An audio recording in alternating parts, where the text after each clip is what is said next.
Uhayyikum bitahiyatil Islam tahiyatan mubarakatan tayyibatan min indillah. Assalamualaikum warahmatullahi wabarakatuh. Alhamdulillah, alhamdulillah, alhamdulillahi rabbil alamin. Assalatu wassalamu ala asyrafil anbiya'i wal mursalin sayyidina Muhammadin wa ala alihi wa sahbihi ajma'in.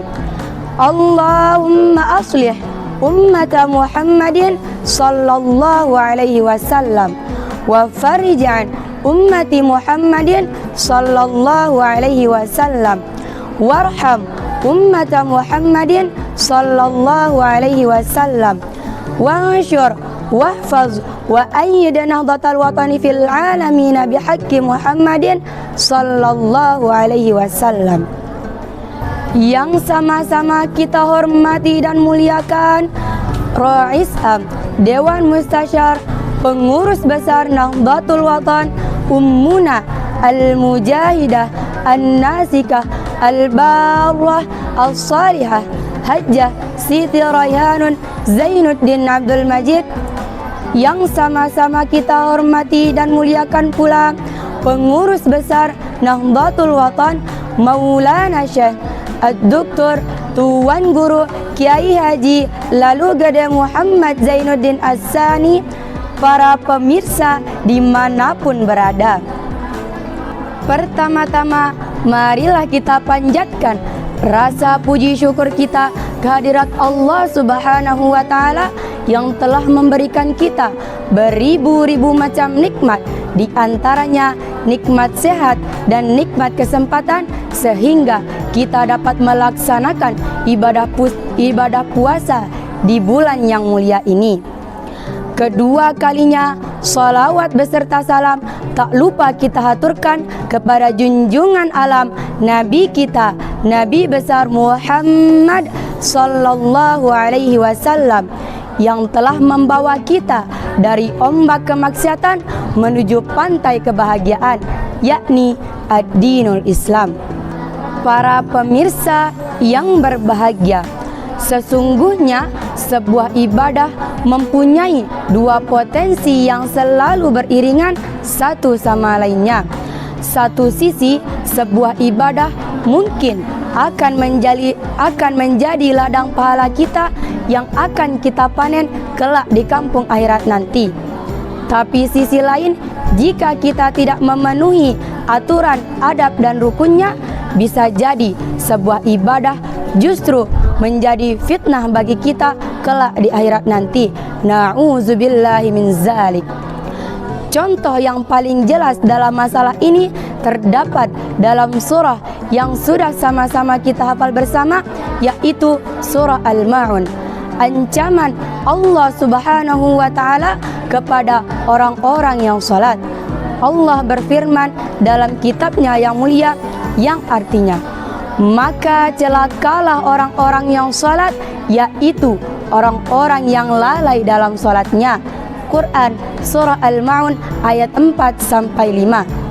Ayat di atas begitu lugas mengingatkan kepada kita bahwa salat bisa menjadi fitnah dan ancaman di akhirat nanti jika kita tidak menjalankannya dengan tidak sesuai aturannya. Para pemirsa yang berbahagia, lalu bagaimana dengan ibadah puasa Ramadan kita? Apakah ada ancaman tentang puasa yang kita lakukan?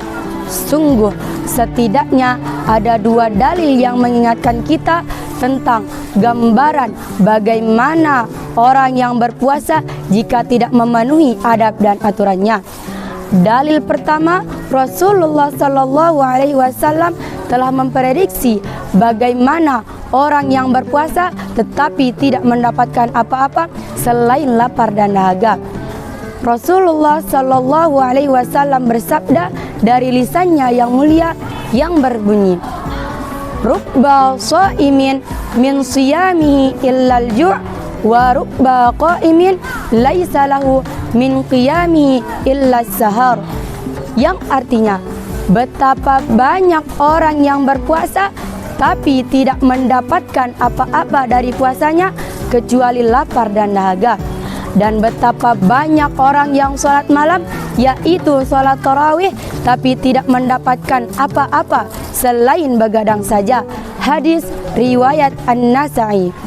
Para pemirsa yang berbahagia, rasanya menjadi penting bagi kita untuk mengetahui mengapa orang yang berpuasa bisa mendapatkan kecelakaan yang sedemikian buruk itu.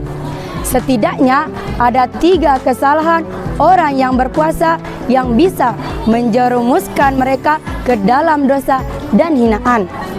Yang pertama, mereka yang berpuasa tanpa keikhlasan. Yang kedua, mereka yang berpuasa tanpa ilmu. Dan yang ketiga adalah mereka yang berpuasa dengan penuh kemalasan. Akhirnya, semoga kita terhindar dari peringatan Rasulullah Shallallahu Alaihi Wasallam tentang mereka yang berpuasa tapi sia-sia dalam pahala dan keutamaannya. Semoga Allah Subhanahu wa Ta'ala menjaga kita agar kita tidak terjerumus dalam 3 golongan orang yang berpuasa tapi celaka. Wallahu a'lamu bishawab. Sekian, wallahul muwaffiq wal hadi ila sabilir rasyad. Assalamualaikum warahmatullahi wabarakatuh.